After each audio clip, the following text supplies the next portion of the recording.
নমস্কার, সময় কলকাতায় আপনাদের স্বাগত। আপনাদের সঙ্গে রয়েছে আমি সঞ্জিতা। লোকসভা ভোট অর্থাৎ দিল্লির কুর্সি দখলের লড়াই। কোচবিহার লোকসভা কেন্দ্রে লোকসভা ভোটে কে এগিয়ে, কেন এগিয়ে, কে জিততে পারে, সময় কলকাতার একটি বিশেষ প্রতিবেদন।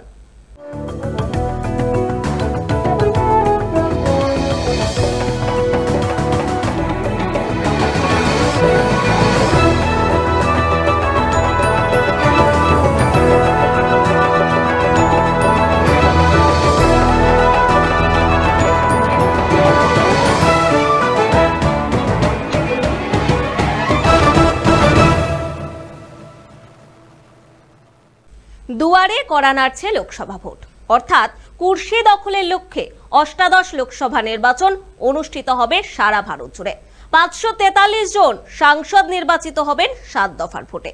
এর মধ্যে বঙ্গে রয়েছে 42টি আসন। দিল্লি দখলের লড়াই শুরু হয়ে গিয়েছে কার্যত। 19 এপ্রিল প্রথম দফার ভোট, আর প্রথম দফার ভোটে বঙ্গে রয়েছে 3টি লোকসভা কেন্দ্রে লড়াই। কুর্সির লড়াই টান টান হয়ে উঠতে চলেছে। কুর্সির লড়াই কোন কেন্দ্রে, কি অবস্থায়, তা নিয়ে প্রতিদিন থাকছে সময় কলকাতার নজরদারি। আজ সময় কলকাতার আতশ কাচের তলায় কোচবিহার লোকসভা কেন্দ্র। বাংলাদেশ ও অসমের প্রান্ত সীমায় অবস্থিত কোচবিহার জেলা রাজ্যের অধিকাংশ জেলার মতোই মূলত গ্রাম কেন্দ্রিক এই জেলা।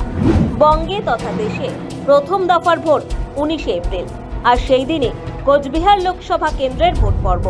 প্রথম দফার ভোটের আগে কোচবিহারে ভোটের পারদ বাড়ছে। এখানে ভোট যুদ্ধের প্রতিদ্বন্দ্বিতায় রাজ্যের প্রধান 4টি রাজনৈতিক শক্তি। বিজেপির হয়ে এখানে লড়বেন কোচবিহার লোকসভা কেন্দ্রের গতবারের সাংসদ ও বিদায়ী কেন্দ্রীয় প্রতিমন্ত্রী নিশীথ প্রামাণিক। তার প্রধান প্রতিদ্বন্দ্বী তৃণমূল কংগ্রেসের জগদীশ বর্মা বাসুনিয়া। এই কেন্দ্রে বাম কংগ্রেসের রফা না হওয়ায় কংগ্রেসের হয়ে যেমন পিয়া রায় চৌধুরী প্রার্থী হয়েছেন, তেমনি প্রার্থী হয়েছেন ফরওয়ার্ড ব্লকের নীতিশ চন্দ্র রায়। পাশাপাশি অত্যন্ত তাৎপর্যপূর্ণভাবে জিসিপিএ বা গ্রেটার কোচবিহার পিপলস অ্যাসোসিয়েশন তাদের প্রার্থী দিয়েছে। মাথায় রাখতে হবে কোচবিহারে জিসিপিএ এর প্রভাব অপরিসীম। কি ফ্যাক্টর এবারের ভোটে কোচবিহার কেন্দ্রে দেখা যাবে তা জানার আগে পূর্ববর্তী নির্বাচন, রাজনৈতিক শক্তির অবস্থা এবং নির্বাচনের সঙ্গে সংশ্লিষ্ট বিভিন্ন সংখ্যাতাত্ত্বিক বিশ্লেষণের দিকে নজর রাখা যাক। কোচবিহার লোকসভা কেন্দ্রে 2016 সালের লোকসভা উপনির্বাচন ও 2014 সালের লোকসভা নির্বাচনের আগে বিজেপির বিশেষ নামগন্ধ ছিল না। 2014 সালেও এই কেন্দ্রের তৃতীয় স্থানে ছিল ভারতীয় জনতা পার্টি। 2019 সালে লোকসভা নির্বাচনে প্রবলভাবে শক্তি বৃদ্ধি ঘটে বিজেপির। 2014 সালের লোকসভা নির্বাচনের চেয়ে 31.64% বেশি ভোট পেয়ে প্রথমবারের মতো কোচবিহার লোকসভা কেন্দ্রে জয় পায় ভারতীয় জনতা পার্টি। তৃণমূলের পরেশচন্দ্র অধিকারীকে 54,000-এর বেশি ভোটে হারিয়ে জয়ী হন বিজেপির নিশীথ প্রামাণিক। 2014 সালে এই কেন্দ্রে সাংসদ নির্বাচিত হয়েছিলেন রেণুকা সিনহা। তার আকস্মিক প্রয়াণে 2016 সালে উপনির্বাচন হয়। পার্থপ্রতিম রায় এই কেন্দ্রে তৃণমূলের হয়ে সাংসদ নির্বাচিত হন। সেবার তৃণমূল প্রার্থী বিজেপির চেয়ে 4,13,000 ভোট বেশি পান। স্বাভাবিকভাবেই 2019 সালে বিজেপি রাতারাতি যাবতীয় সমীকরণ বদলে ফেলে প্রায় 48% ভোট পেয়ে ক্ষমতায় আসে। একদা এই কেন্দ্রকে বলা হতো ফরওয়ার্ড ব্লকের গড়। 1977 থেকে 1999 পর্যন্ত 8 বার লোকসভা নির্বাচন দেখেছে দেশ। আর এই সময়কালে প্রতিটি নির্বাচনে কোচবিহার লোকসভা কেন্দ্র থেকে সাংসদ নির্বাচিত হন ফরওয়ার্ড ব্লকের অমর রায় প্রধান। 2004 সালে লোকসভা নির্বাচনে অমর রায় প্রধান ফরওয়ার্ড ব্লক থেকে বেরিয়ে নির্বাচনে প্রতিদ্বন্দ্বিতা করলে শোচনীয়ভাবে পরাজিত হন। তবে কোচবিহার কেন্দ্র ফরওয়ার্ড ব্লকের হাতছাড়া হয়নি। 2004 সালে এবং 2009 সালের লোকসভা নির্বাচনেও এই কেন্দ্রে জয়ী হন ফরওয়ার্ড ব্লক প্রার্থীরা। ফরওয়ার্ড ব্লকের অভ্যুত্থানের আগে 1957 থেকে 1972 পর্যন্ত প্রতিটি নির্বাচনে জাতীয় কংগ্রেস জয়ী হলেও পরবর্তী 37 বছর ধরে বাম শাসনেই ছিল কোচবিহার। শুধু তাই নয়, কোচবিহারের অন্তর্গত বিভিন্ন বিধানসভা কেন্দ্র ফরওয়ার্ড ব্লক রাজত্ব করে এসেছে। দিনহাটায় ফরওয়ার্ড ব্লকের প্রবাদ প্রতিম নেতা প্রয়াত কমল গুহ ছিলেন শক্তির কেন্দ্রস্থল। বর্তমান তৃণমূল বিধায়ক উদয়ন গুহের পিতা তিনি। কমল গুহ 1977 থেকে 2001 সাল পর্যন্ত দিনহাটায় একটানা বিধায়ক ছিলেন। শুধু তাই নয়, 1977 সালের আগেও দুবার বিধায়ক নির্বাচিত হয়েছিলেন তিনি। বিগত লোকসভা কেন্দ্রে তৃণমূলের টিকিটে প্রার্থী হয়েও পরাস্ত হলেও পরেশ চন্দ্র অধিকারী ছিলেন কোচবিহারে ফরওয়ার্ড ব্লকের 4 বারের বিধায়ক। তবে বাম ভোট সারা রাজ্যের মতো কমেছে কোচবিহারেও। উদয়ন গুহ এবং পরে অধিকারীর মতো নেতারা তৃণমূলে যোগদান করার পরে বামেদের সে অর্থে বড় নেতাও নেই কোচবিহারে। ফলে এবারের ভোটে এককভাবে লড়ে কংগ্রেস বা ফরওয়ার্ড ব্লকের আশা খুবই কষ্টকল্পিত। তাদের পক্ষে দাগ কাটাই কার্যত অসম্ভব। 2019 সালে এই কেন্দ্রে ফরওয়ার্ড ব্লক প্রার্থী গোবিন্দ্রচন্দ্র রায় পান 3.07% ভোট। এবারের কংগ্রেস প্রার্থী পিয়া রায় চৌধুরী গতবারও নির্বাচনে লড়েছিলেন। তার প্রাপ্ত ভোট ছিল মাত্র 28,000, যা কিনা 1.85%। পাশাপাশি 2021 সালের বিধানসভা নির্বাচনে কংগ্রেস ও সিপিএম এর ক্ষয় চরম আকার নেয়। বাম ও কংগ্রেস এই লোকসভা কেন্দ্র থেকে সম্মিলিতভাবে মাত্র 1.8% ভোট পায়। ফলে 2024 সালে তাদের সংখ্যাতাত্ত্বিক দিক থেকে অবস্থান খুব আশাপ্রদ নয়। কোচবিহার লোকসভা কেন্দ্রে যে 7টি বিধানসভা কেন্দ্র রয়েছে তার মধ্যে মাথাভাঙা, কোচবিহার উত্তর, কোচবিহার দক্ষিণ, শীতলকুচি ও নাটাবাড়ির বিধায়ক বিজেপির। শুধুমাত্র সিতাই এবং দিনহাটায় বিধায়ক তৃণমূলের। সিতাই কেন্দ্রের বিধায়ক এবার দাঁড়িয়েছেন লোকসভা ভোটে। তিনি বলছেন, মানুষের প্রতিশ্রুতি রাখেন বলেই 31 বছর ধরে কখনো ভোটে হারেননি তিনি। আমি পঞ্চায়েত ছিলাম 5 বছর, 10 বছর প্রধান ছিলাম, পঞ্চায়েত সমিতির সভাপতি ছিলাম এবং 2 বারের এমএলএ। মানুষের পাশে থাকি বলে এই 31 বছরে কোনোদিন নির্বাচনে আমি হারিনি। যদিও দিনহাটায় 2021 সালের বিধানসভা নির্বাচনে 57 ভোটে জিতেছিলেন বিজেপির নিশীথ প্রামাণিক, কিন্তু সাংসদ পদ না ছাড়ায় উপনির্বাচন হয়। উপনির্বাচনে জিতে দিনহাটায় বিধায়ক হন তৃণমূলের উদয়ন গুহ। 2021 সালের বিধানসভা নির্বাচনে এই কেন্দ্রে বিজেপির পক্ষে ভোট ছিল 49%-রও বেশি। বাক্সে তৃণমূলের ভোট পড়েছিল 44%। অর্থাৎ 2 বছরের মধ্যে বিজেপির আরও শক্তি বৃদ্ধি পরিলক্ষিত হয়। এবার কি অবস্থা? ইস্যুই বা কি কি?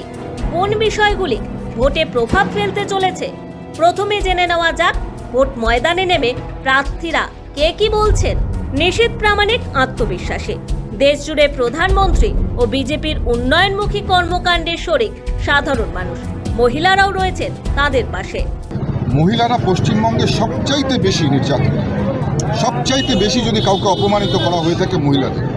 মায়েদের হাতে জোর করে সামান্য অর্থের বিনিময়ে অর্থ দিয়ে বলছেন যে বিশাল কিছু করে ফেলেছে। আবার দেখা যাচ্ছে সন্দেশখালীতে, সেখানে দিনের পর দিন তৃণমূল পার্টি অফিসে মায়েদের ডেকে নিয়ে গিয়ে সেখানে তাদের সম্মান হানি করা হয়েছে, তাদের উপরে অত্যাচার করা হয়েছে। আর সন্দেশখালী শুধু একটা সন্দেশখালী নয়, সন্দেশখালী শুধুমাত্র জ্বালামুখীর, ঘুমন্ত জ্বালামুখীর একটা মুখ। মানুষের আশীর্বাদ, মানুষের ভালোবাসা, মানুষের শুভকামনা, এটাই আমার শক্তি এবং মানুষের আশীর্বাদের উপর নির্ভর করেই এগিয়ে চলছি। অন্যদিকে তার প্রধান প্রতিপক্ষ তৃণমূলের জগদীশ বর্মা বাসুনিয়াও আত্মবিশ্বাসী। এই যে কথা দিয়া কথা রাখি বলে মানুষ আমাকে আশীর্বাদ করে, সমর্থন করে। আপনাদের যে কথা দিয়েছে, আপনারা আমাকে সাংসদ নির্বাচিত করুন, আমি সেই কথা আমার শরীরের শেষ রক্তবিন্দু থাকলেও আমি তা পূরণ করব। উত্তরবঙ্গে বারবার আসছেন প্রধানমন্ত্রী ও মুখ্যমন্ত্রী, যা বিগত ভোটে এতটা প্রবলভাবে দেখা যায়নি। কোচবিহার কেন্দ্রে ভোটের প্রচারে এবার জোর মনোযোগ দিয়েছে তৃণমূল। তারা ঘ্রাণ পেয়েছে এই কেন্দ্রে তাদের সাফল্যের সম্ভাবনা আছে। এর একটি কারণ, যেমন বিগত ভোটে তৃণমূল বিজেপির মধ্যে জয় পরাজয়ের অঙ্কের হিসেবে ফারাক বিশাল কিছু ছিল না, এবং তৃণমূলেরও বেশ কিছু বিধানসভা কেন্দ্রে যথেষ্ট শক্তি আছে। তার চেয়েও বড় ফ্যাক্টর হতে পারে বিভিন্ন স্তরে বিজেপির প্রতি ক্ষোভ। প্রথমেই উল্লেখ্য, বিজেপির প্রতি রাজবংশী এবং আদিবাসীদের ক্ষোভ ভোটের আগে পরিষ্কার চোখে পড়ছে। মনে রাখা দরকার, কোচবিহার কেন্দ্রে রয়েছেন প্রায় 35% রাজবংশী সম্প্রদায়ের মানুষ। তারা বিজেপির বিরুদ্ধে ফুঁসছেন। এ যেমন সত্যি, তেমন তৃণমূলের ওপরেও তারা কতটা খুশি তা নিয়েও সংশয় রয়েছে। কয়েকদিন আগেই দেশের প্রধানমন্ত্রী আসলেন ধূপগুড়ির লাল স্কুল সংলগ্ন মাঠে। উনি আসলেন, উনি বললেন যে কাকে কাকে জেলে যেতে হবে, কিন্তু আমরা বাস্তবে দেখছি যে যাদেরকে উনি জেলে পাঠানোর কথা বলছেন তারা আজকে ওনার দলের সম্পদ হয়ে যাচ্ছে। ঠিক একই কায়দায় রাজ্যের যে মুখ্যমন্ত্রী আছে এবং রাজ্যের যে শাসক দল তৃণমূল কংগ্রেস, তারাও একই কায়দায় যাদেরকে ওরা জেলে পাঠানোর কথা বলছেন তারাই তাদের দলের সম্পদ হয়ে যাচ্ছে। আর এখানকার রাজবংশী মানুষদের কথা তাদের ভাববার কখনো সময় নেই। একথা সত্যি যে বিক্ষিপ্তভাবে রাজবংশীদের টুকরো টুকরো বক্তব্য শেষ কথা হতে পারে না, বরং অনেক গুরুত্বপূর্ণ রাজবংশী এবং জিসিপিএ নেতাদের বক্তব্য। বলা ভালো, জিসিপিএ মূলত দুই নেতা কেন্দ্রিক, একজন বংশীবদন বর্মন, অপরজন অবশ্যই নগেন্দ্র রায়, যার পরিচিতি অনন্ত মহারাজ নামে। এখন দেখার অনন্ত মহারাজের ভূমিকা এবারের ভোটে কি। এ নিয়ে কোনো সন্দেহ থাকতে পারে না যে জিসিপিএ নেতা অনন্ত মহারাজের প্রভাব রাজবংশীদের মধ্যে অপরিসীম। রাজনৈতিক মহল ও বিশ্লেষকরা মনে করে থাকেন যে রাজবংশী ভোট ব্যাংকের একটি বিরাট অংশ জিসিপিএতে অনন্ত মহারাজের অনুগামী। লোকসভা ও বিধানসভা ভোটে এই অংশ সরাসরি বিজেপির পাশে ছিল। তাকে বিজেপির তরফে রাজ্যসভায় পাঠানো হলেও তাদের স্বার্থ রক্ষা না হওয়ায় বিষয়টিকে ভালোভাবে নেয়নি তাদের সংগঠন। অনন্ত মহারাজ নিজেও দ্রুত বিষয়টি উপলব্ধি করেন।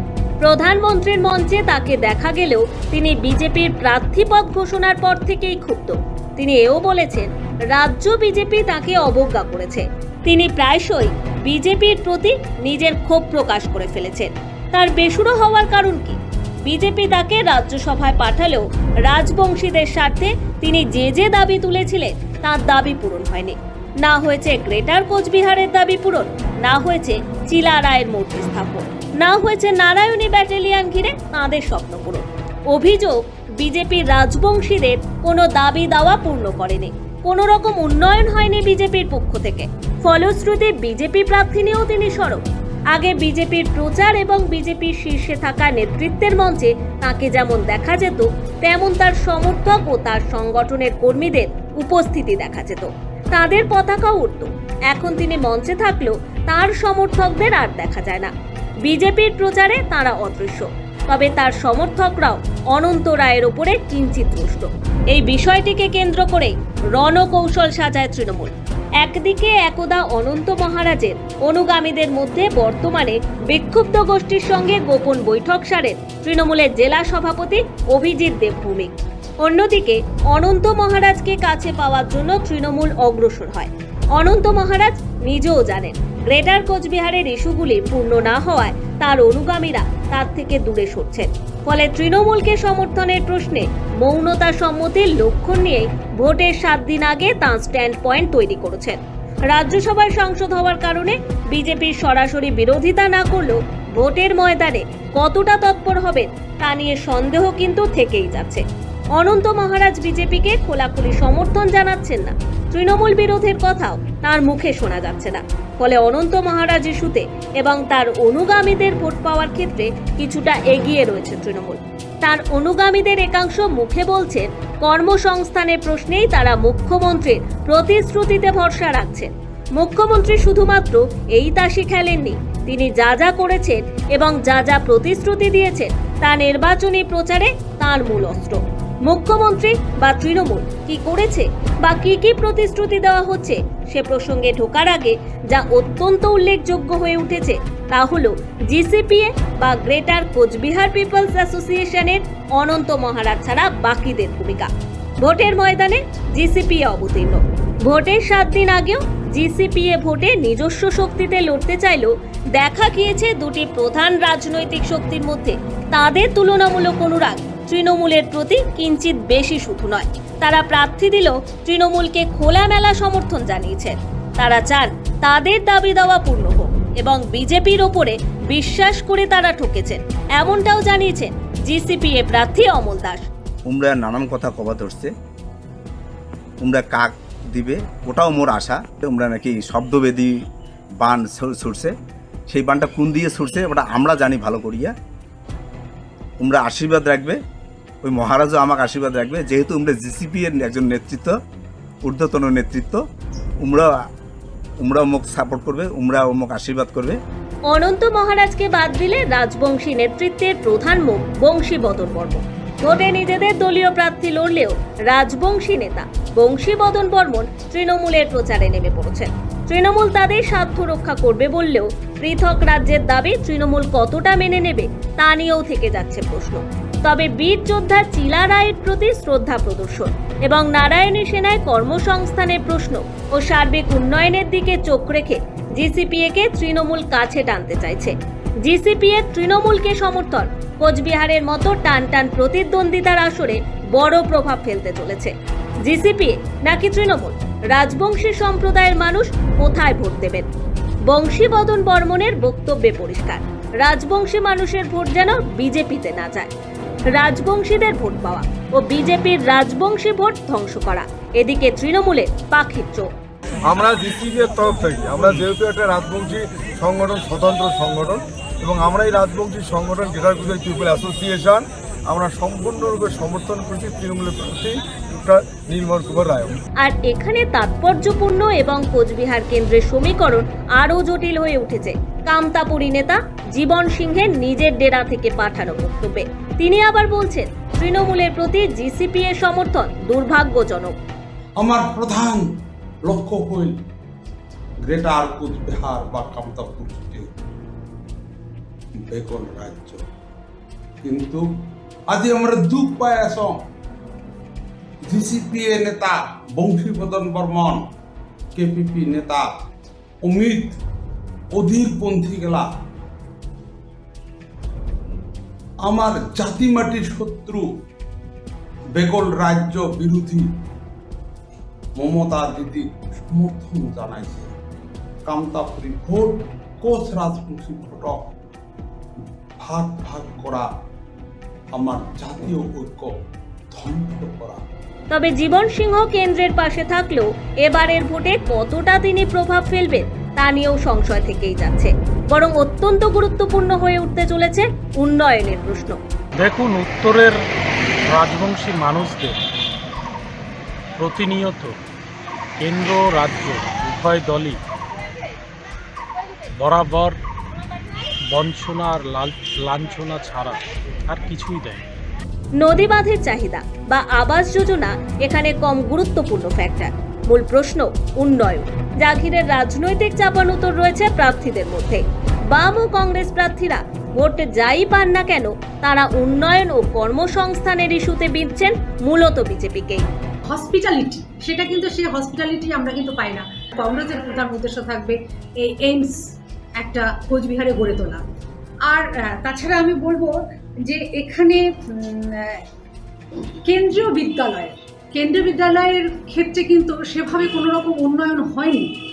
তো কেন্দ্রীয় বিদ্যালয়, সেন্ট্রাল যে স্কুল বেস, যে সেই উন্নয়নের দিকটা অবশ্যই এডুকেশনের দিকটা দেখা হবে।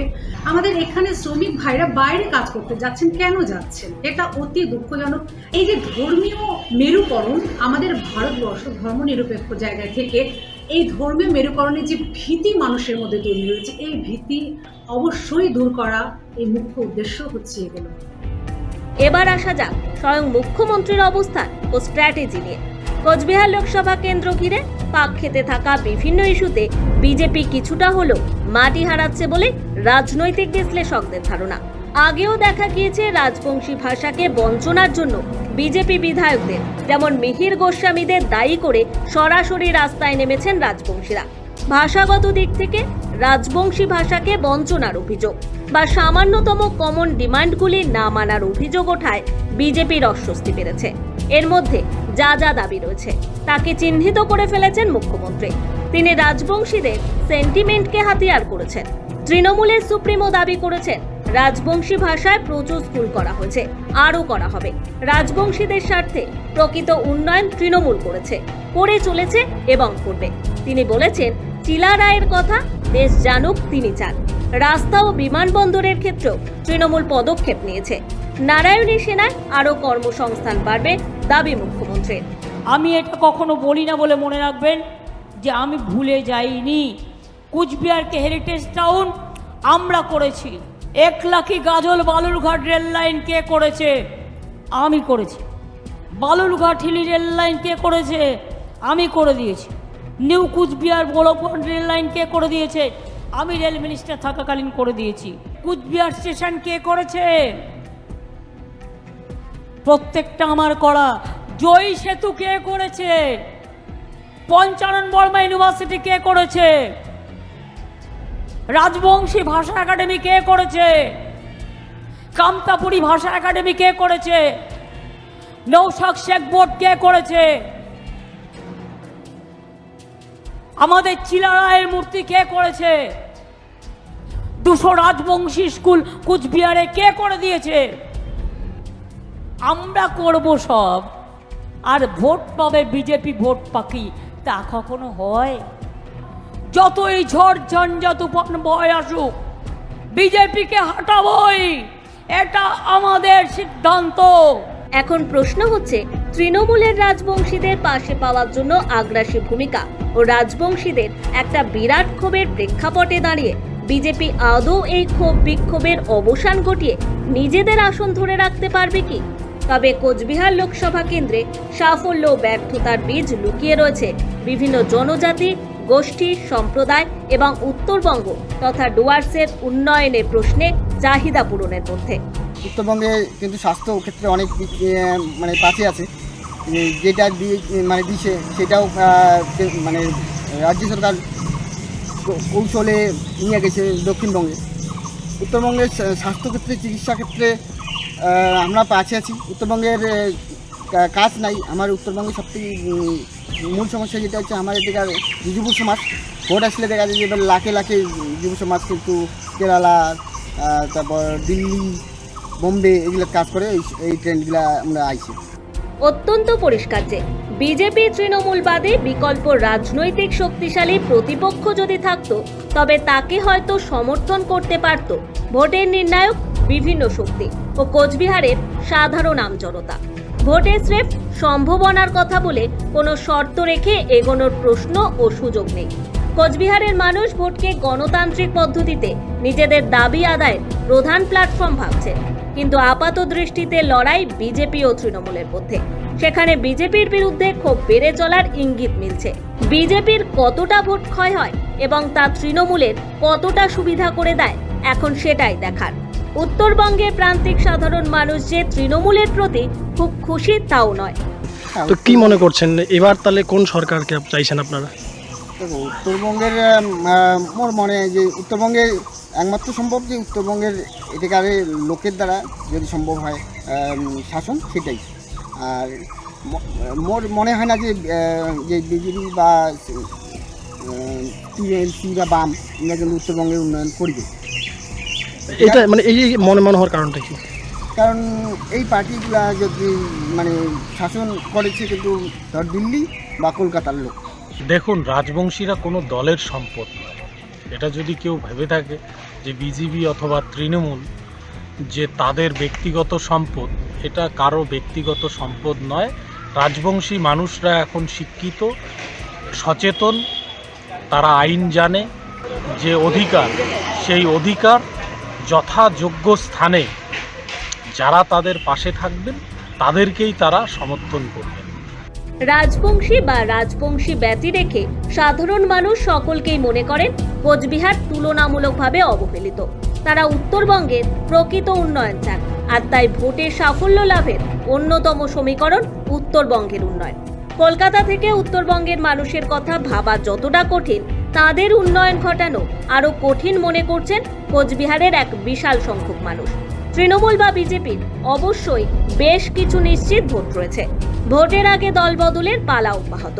নিশীথ প্রামাণিক নাকি জগদীশ বর্মা বা সোনিয়া, নাকি ফ্যাক্টর হয়ে উঠবে তৃতীয় কোনো শক্তি? আপাত দৃষ্টিতে কোচবিহার কেন্দ্রের সমীকরণ রীতিমতো গোলমেলে। তবে বিজেপির ভোট বাক্সে টান পড়তেই পারে, কারণ উত্তরবঙ্গের বহু মানুষ বিজেপির ওপরে ক্ষুব্ধ হয়েছেন। তৃণমূল এই ক্ষোভের ডিভিডেন্ড ভোট বাক্সে নিয়ে আসতে পারে কিনা সেটাই দেখার। তৃণমূল কংগ্রেস বিরাট কিছু শক্তি বৃদ্ধি না করলেও নিশীথ প্রামাণিকের জয় খুব যে মসৃণ হবে না তা কোচবিহার লোকসভা কেন্দ্রের ভোটের নির্ণায়ক বিভিন্ন শর্তগুলি থেকে অত্যন্ত পরিষ্কার। জগদীশ বর্মা বাসুনিয়া চোখ রাখছেন বিজেপি ভোট বাক্সে ক্ষয়ের দিকে, যা তৃণমূলের লাভ ঘটাতে পারে। গত লোকসভা ও বিধানসভা নির্বাচনে যাই হয়ে থাকুক, এবার তৃণমূল আসন ফিরে পাওয়ার জন্য বিবিধ রণকৌশল সাজিয়েছে। তাই কোচবিহার লোকসভা কেন্দ্রের লড়াই শিয়ারে শিয়ারে, যেখানে পালা বদলের সম্ভাবনা একেবারেই উড়িয়ে দেওয়া যায় না। কোচবিহার থেকে সানি রায়ের সঙ্গে পুরন্দর চক্রবর্তী এবং চুমকি সূত্রধরের রিপোর্ট, সময় কলকাতা।